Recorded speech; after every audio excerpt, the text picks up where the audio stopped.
एक और बड़ी खबर आ रही है मध्य प्रदेश से, जहां पर मध्य प्रदेश में मानसून ने दस्तक दे दी है। रीवा, गुना समेत 8 जिलों में हैवी रेन का अलर्ट जारी हो चुका है। अगले 24 घंटे में तेज बारिश होने का अनुमान जारी किया गया है। अगले 4 दिन तक पूरे प्रदेश में आंधी, तूफान और बारिश का दौर रहने वाला है। मौसम विभाग ने पूर्वानुमान जारी कर दिया है। अगले 4 दिन पूरे प्रदेश के लिए बहुत ही ज्यादा खतरनाक साबित हो सकते हैं, क्योंकि आंधी तूफान के साथ तेज बारिश का दौर जारी रहेगा और मध्य प्रदेश में मानसून ने क्योंकि दस्तक दे दी है। मौसम विभाग ने पूर्वानुमान जारी करते हुए रीवा, गुना समेत 8 जिलों में हैवी रेन का अलर्ट जारी कर दिया है। अगले 24 घंटे में भारी बारिश होने का अनुमान जारी किया गया है।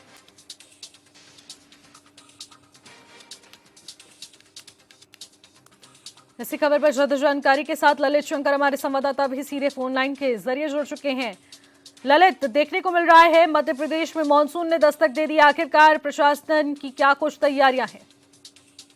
मैं बता दूं कि मध्य प्रदेश में मानसून की एंट्री लगभग पूरी हो चुकी है, क्योंकि लगातार पूरे मध्य प्रदेश में मानसून का पूरी एंट्री हो चुकी है। लगातार बारिश मध्य प्रदेश में हो रही है। आंधी तूफान के साथ लगातार बारिश का दौर मध्य प्रदेश के कई जिलों में चल रहा है। अब जो उमस भरी गर्मी थी उससे राहत लोगों को मिलती दिख रही है। आपको बता दें कि आज रीवा सहित जो इलाके हैं, जो जिले हैं, उनमें भारी बारिश का अलर्ट मौसम विभाग ने जारी किया है, क्योंकि मानसून का दस्तक मध्य प्रदेश में जब से हुई है तब से बारिश का दौर लगातार जारी है। 2 से 4 इंच तक बारिश मध्य प्रदेश में हो चुकी है, जिसको लेकर किसानों में भी अब खुशी की लहर है। भोपाल, उज्जैन सहित कई जो संभाग है वहां पर भी आज बारिश का अलर्ट जारी है, जहां पर बूंदाबूंदी बारिश का दौर वहां पर रहेगा, जो कि मौसम विभाग अनुसार जारी किया गया है। वहीं बात करें तो मध्य प्रदेश में मानसून की एंट्री 24 जून तक पूरी मध्य प्रदेश में मानसून फैल जाएगा। फिलहाल अभी 1-2 जिले और बचे हैं जहाँ पर मानसून के होना बाकी है, मानसून की एंट्री होना बाकी है, और बाकी सभी जिलों में मानसून की एंट्री हो चुकी है। अब लगातार जिले में जिले की बात करें, मंदसौर, रतलाम, नीमच सहित भोपाल संभाग या उज्जैन संभाग या इंदौर संभाग, सभी में बारिश का दौर लगातार जारी है। और किसानों की जो खुशी है वो लगातार देखी जा सकती है, क्योंकि अब मानसून की एंट्री के बाद अब किसान बोनी का काम करेंगे, क्योंकि किसानों को बड़े समय से इंतजार था कि बारिश कब आए, और तब बारिश जो मानसून है उसकी एंट्री हुई। इसके देखते लग रहा है कि अब किसानों की जो इंतजार है वो खत्म होने जा रहा है। बिल्कुल ललित, मौसम विभाग ने पूर्वानुमान जारी कर दिया है, तो ऐसे में कौन से ऐसे जिले हैं जो हाई अलर्ट पर रहेंगे? हाँ बिल्कुल, मैं बता दूं कि रीवा है, उज्जैन संभाग है, जो भोपाल संभाग है, इंदौर संभाग है, ये जो कि जो बारिश का अलर्ट जारी किया है, इन संभागों में जो मौसम विभाग है उन्होंने भारी बारिश का अलर्ट जारी किया है। साथ ही आंधी तूफान की बात मौसम विभाग ने कही है, क्योंकि इन जिलों में मौसम विभाग ने जो बारिश है उसके साथ आंधी तूफान की भी संभावना जताई है। लगभग 50 से 60 घंटा प्रति से रफ्तार से यहाँ पर आंधी तूफान आ सकता है, ये संभावना मौसम विभाग ने जारी की है। तो वहीं कई जिलों की बात करें तो वहाँ पर बूंदाबूंदी बारिश का दौर रहेगा, ये मौसम विभाग अनुसार है, क्योंकि उमस भरी जो गर्मी थी, लगातार गर्मी से लोग परेशान थे, उससे अब इस बारिश से कहीं ना कहीं लोगों को राहत मिल सकती है। और वहीं किसानों को भी इस बारिश से कहीं ना कहीं फायदा हो सकता है, क्योंकि अब किसान जो बारिश का इंतजार कर रहे थे वो खत्म होने जा रहा है। अब किसान जल्द अपने खेतों में बोनी करेंगे और अपनी फसल लगाने का काम शुरू कर देंगे। ठीक है ललित, बहुत बहुत शुक्रिया तमाम जानकारी के लिए। हम लोग आगे बढ़ेंगे। रायपुर में सीएम साय ने उनके निवास पर गौंज महापर्व आयोजन समिति के प्रतिनिधि मंडल से सौजन्य भेंट की है। इस दौरान प्रतिनिधि मंडल ने मुख्यमंत्री को संभाग के मुख्यालय जगदलपुर में आयोजित गौंजा महापर्व में शामिल होने का न्योता दिया और बताया कि 6 सालों में ज्यादातर मनाया जा रहा है और पर्व बस्तर में सामाजिक समरसता और प्रेम का प्रतीक है। वहीं मौके पर जगदलपुर विधायक किरण देव भी मौजूद रहे।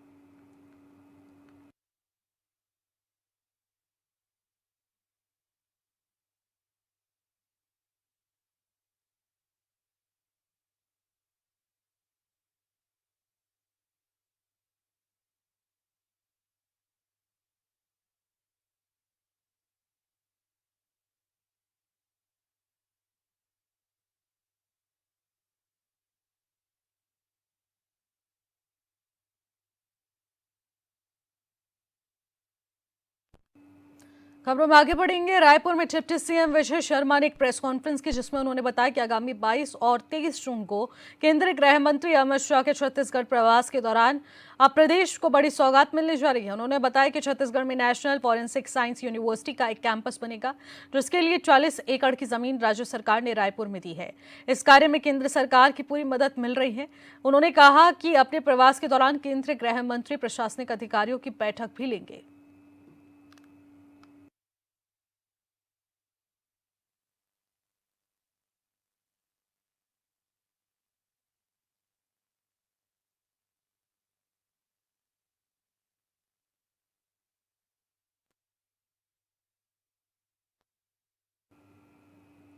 छत्तीसगढ़ के पूर्व मुख्यमंत्री भूपेश बघेल रायपुर सेंट्रल जेल पहुंचे, जहां पर उन्होंने पूर्व आबकारी मंत्री कवासी लखमा और विजय भाटिया से मुलाकात की और उन्होंने स्वास्थ्य के बारे में उनकी जानकारी ली है। इस दौरान भूपेश बघेल ने सरकार पर गंभीर आरोप भी लगाए हैं।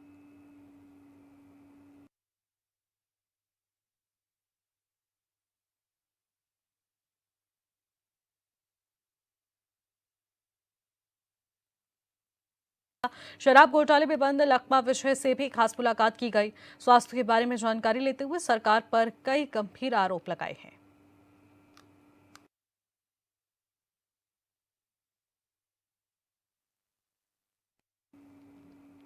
छत्तीसगढ़ के स्वास्थ्य मंत्री श्याम बिहारी जायसवाल ने प्रेस कॉन्फ्रेंस की, जहां भूपेश बघेल के सवालों का उन्होंने जवाब दिया। साथ ही कहा कि भूपेश बघेल ने हाल ही में सेंट्रल जेल में कवासी लखमा और विजय भाटिया से मिलकर उनके स्वास्थ्य के बारे में जानकारी ली। वहीं भूपेश बघेल ने कहा कि सरकार जानबूझकर अपनी जाति दुश्मनी निकाल रही है। तो क्या कांग्रेस के समय में दीपक बैज जी ये कहना चाह रहे हैं कि उनको कमीशन कम मिलता था, इसलिए चरण पादुका बंद कर दिए? आज प्रदेश के उस वनांचल में रहने वाले उन गरीब लोगों को, मेहनत कश लोगों को, उनकी पसीने की कमाई के जो तेंदू के पत्ता तोड़ते हैं, उस राशि से अगर उनको चरण पादुका उन गरीबों को मिल रहा है, उन मजदूरों को मिल रहा है, उन किसानों को मिल रहा है, उन वनवासियों को मिल रहा है, तो दीपक बैज जी को तकलीफ क्यों है?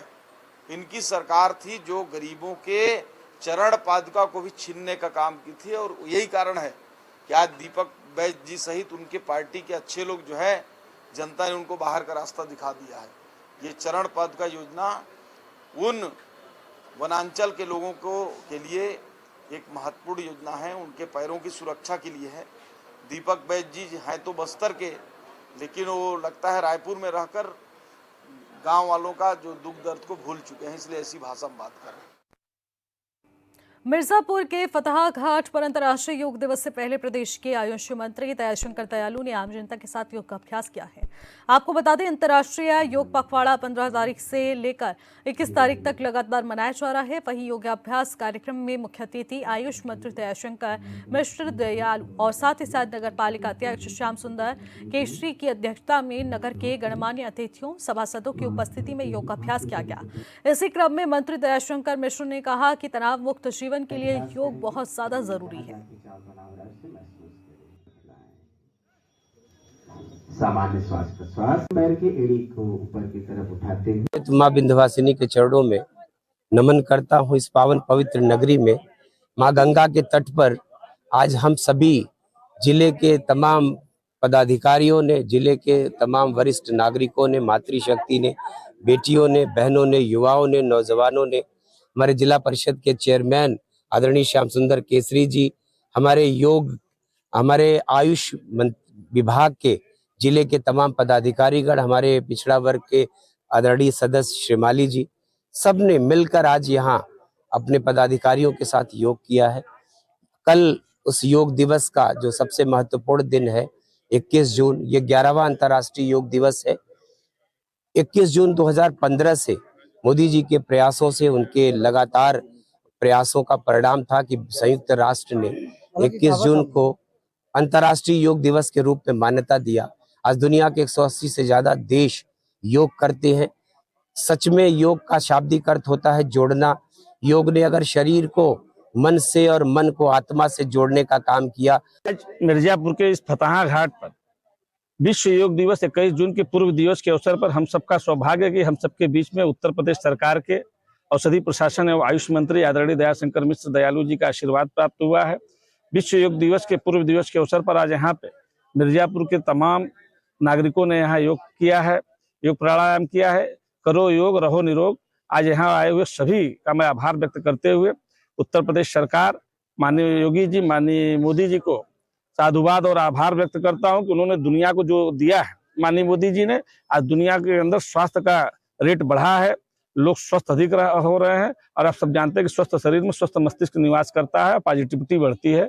आज की शुभ अवसर पर सभी को बहुत बहुत बधाई और शुभकामनाएं देते हैं। आज हम पिछले संडे से ही योग का कार्यक्रम चल रहा है, तो ये एक सप्ताह तक चलना है, योग संगम योग सप्ताह। तो फिर क्या कहते हैं, इसमें अधिक से अधिक लोगों को प्रशिक्षण दिया जा रहा है योगा प्रोटोकॉल के तहत। तो हम पर डे कितनों नहीं तो 200-300 के लगभग लोगों को योगा करा रहे हैं। अभी भी हमारी ड्यूटी सिटी ब्लॉक में ही है। सिटी ब्लॉक के तहत सभी क्या कहते हैं कि स्कूल और ये हॉस्पिटल और कई जगह पे हमारी ड्यूटियां चल रही हैं और हमने लोगों को योगा प्रोटोकॉल से संबंधित प्रशिक्षण दिया।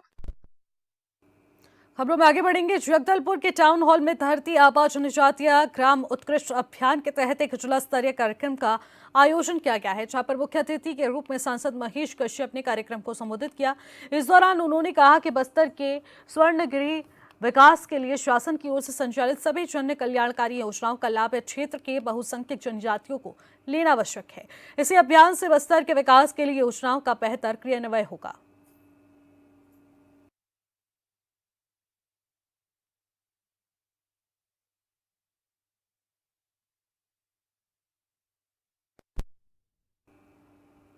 धार जिले के धर्मपुरी थाना क्षेत्र में खुश नदी पर बने मिट्टी के पुल से 2 युवक नीचे गिर गए।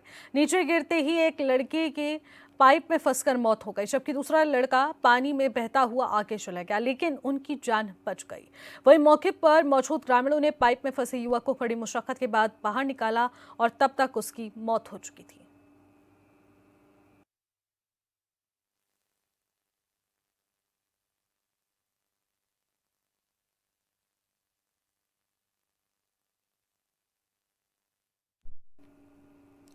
इसी कड़ी में धार के बदनावर क्षेत्र में 2 बिजली आउटसोर्स कर्मचारियों की काम के दौरान मौत हो गई है, जिसको लेकर आपको बता दीजिए आदिवासी युवा संगठन के सदस्यों ने तहसील कार्यालय जाकर सीएम शासन के नाम पर ज्ञापन सौंपा है। इस दौरान उन्होंने मृतक कर्मचारियों के परिवार को 50 लाख की आर्थिक सहायता, एक पर्सनों को स्थायी रोजगार की मांग की है। उन्होंने कहा कि सभी आउटसोर्स कर्मचारियों को सुरक्षा उपकरण और बीमा सुविधा उपलब्ध करवाने की मांग है और कहा कि दोषी अधिकारियों पर कड़ी कार्रवाई की जाए और मामले की जांच होनी चाहिए, वरना उग्र आंदोलन किया जाएगा।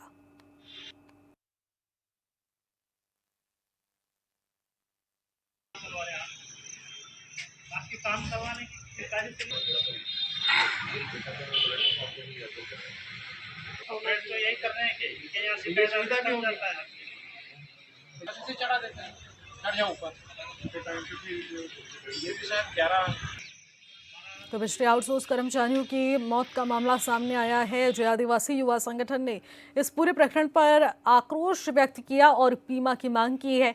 ऐसे में मृतकों के परिजनों को मुआवजा देने की और एक स्थायी रोजगार की मांग करते हुए यहां पर धरना प्रदर्शन दिया गया। उन्होंने कहा कि अगर इसी प्रकार से स्थिति रही तो उग्र आंदोलन करने को हम सब लोग बाध्य हो जाएंगे। लेकिन जिस प्रकार से जय आदिवासी संगठन लगातार इस मांग को लेकर उग्र आंदोलन करने की चेतावनी दे रहा है, तो दूसरी तरफ अपनी मांगों को अगर पूरा नहीं किया जाता है तो ऐसे में दोषी अधिकारियों पर वो खुद कार्रवाई करने को लेकर उच्च अधिकारियों के पास पहुंचेंगे और ऐसे में लगातार धरना प्रदर्शन जारी है। जय आदिवासी युवा संगठन ने अब इस पूरे प्रकरण पर आक्रोश जताते हुए अपनी तमाम मांगों को रखा है। उन मांगों में सबसे महत्वपूर्ण ये है कि जिम्मेदार अधिकारियों पर कार्रवाई जरूरी है। दूसरा कहा गया है कि स्थायी रोजगार परिवारजनों को मिले। इसके अलावा अब बीमा राशि भी यहाँ पर कर्मचारियों को मिलनी चाहिए और आउटसोर्स कर्मचारियों के लिए जिस तरीके से यहाँ पर काम के दौरान मौत हुई है, तो ऐसे में अधिकारियों पर एक्शन जरूर लेना चाहिए, क्योंकि लापरवाही बिल्कुल भी बर्दाश्त नहीं करी जानी चाहिए।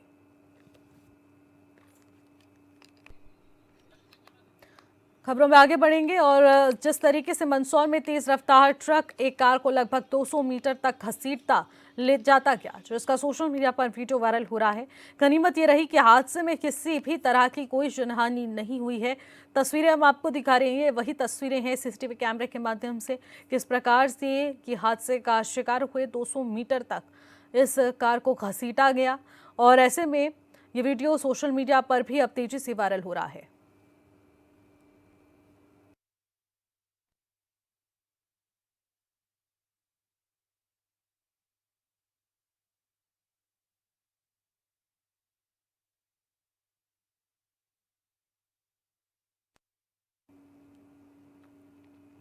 मंदसौर के गरोट एसडीएम कार्यालय में पदस्थ बाबू पर लोकायुक्त की टीम ने बड़ी कार्रवाई की है। अब टीम ने बाबू को 5,000 रुपए की रिश्वत लेते रंगे हाथों पकड़ लिया है। रिश्वतखोर बाबू ने प्लॉट के डायवर्शन के नाम पर यहां पर पीड़ित व्यक्ति से 15,000 रुपए की मांग की थी और वहीं पीड़ित की शिकायत पर लोकायुक्त टीम ने आरोपी बाबू के खिलाफ भ्रष्टाचार अधिनियम की धाराओं में मामला दर्ज कर लिया है।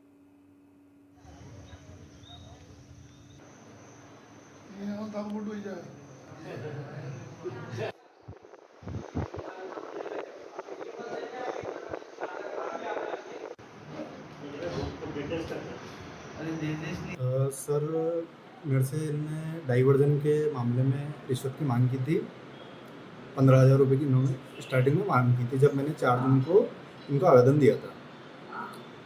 फिर उसके बाद मैं इनको रिश्वत देना नहीं चाहता था, तो मैं 14 जून को लोकायुक्त कार्यालय में इनकी शिकायत की। मैंने वहाँ आवेदन दिया और उसके बाद इन्होंने मुझे फ़ोन लगाया, फ़ोन किया इन्होंने। मैं यहाँ आया था तलाश करने के मेरा वो हुआ कि नहीं हुआ काम, तो यहाँ आया तो इन्होंने बोला पहले पैसे कर दो मेरे को, तो मैं उसके बाद आपका मामला आगे बढ़ाता हूँ। तो इन्होंने मुझसे 5,000 रुपये की रिश्वत प्राप्त ली मतलब, और 5,000 की 10,000 की बात खुल गई थी हमारे कल, तो 5,000 और जो बाकी थे, जो आज के आखिरी किस्त थी, वो आज ली इन्होंने और उसके बाद मुझे वो डाइवर्जन करने की बात की। दीपक राठौर निवासी 60 इन्होंने एसपी साहब लोकायुक्त के महोदय के समक्ष उपस्थित होकर शिकायत की थी कि एसडीएम गरोट के बाबू हैं, उनके द्वारा डाइवर्सन प्लॉट का डाइवर्सन करवाना था, उसके नाम पर रिश्वत मांगी जा रही है। एसपी साहब ने हमारे पदस्थ इंस्पेक्टर नारावत के माध्यम से शिकायत का सत्यापन कराया। सत्यापन में शिकायत सत्य पाई गई और शिकायत सत्यापन के दौरान 5,000 रुपये संबंधित पंकज योगी जो उनका बाबू जो काम कर रहा है उसके द्वारा ले लिए थे। आज फिर कार्रवाई की गई है, उस समय पंकज योगी उनका बाबू का काम देख रहा है और 5,000 रुपये देते हुए ट्रेड किया। जगदलपुर में महिला से लॉटरी लगने के नाम पर लगातार 6 साल तक ठगी की गई और महिला को जब इस बात का एहसास हुआ तो उसने बस्तर पुलिस थाने में रिपोर्ट दर्ज कराई, जिसके बाद पुलिस ने साइबर सेल की सहायता से उक्त आरोपी को गिरफ्तार कर जेल भेज दिया है।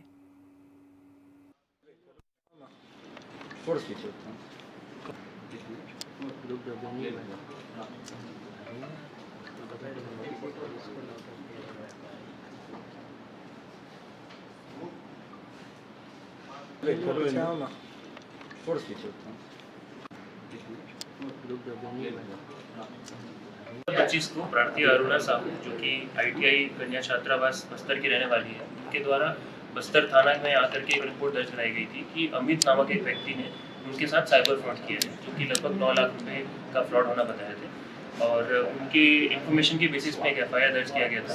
इस पर यह पता चला कि 2019 में उनके पास एक कॉल आया जिसमें बताया गया कि आपको जियो का लकी ड्रॉ मिला है और आपको 5 लाख रुपए का इनाम मिलेगा। इसके अलावा भी अलग अलग तरीके से उसके साथ फ्रॉड किया गया था कि आपको इनाम में एक कार मिलेगी और अंत में ये भी बताया गया था कि आपको हम CBI से हैं और आपके साथ में आपको जो कार मिली है या फिर जो मिलने वाली है कार, उसमें भी कहीं ना कहीं फ्रॉड का एंगल है और आप अगर पैसे नहीं देते तो आपके अगेंस्ट में कार्रवाई की जाएगी। इन सभी माध्यम से 2019 से लेकर के 2024 के अंत तक के प्रार्थियों के द्वारा लगभग 9 लाख रुपए आरोपी को दिया गया था। आरोपी जिसका नाम धर्मेंद्र कुशवाहा है, जो कि निवाड़ी मध्य प्रदेश का रहने वाला है, इनको अरेस्ट कर लिया गया है।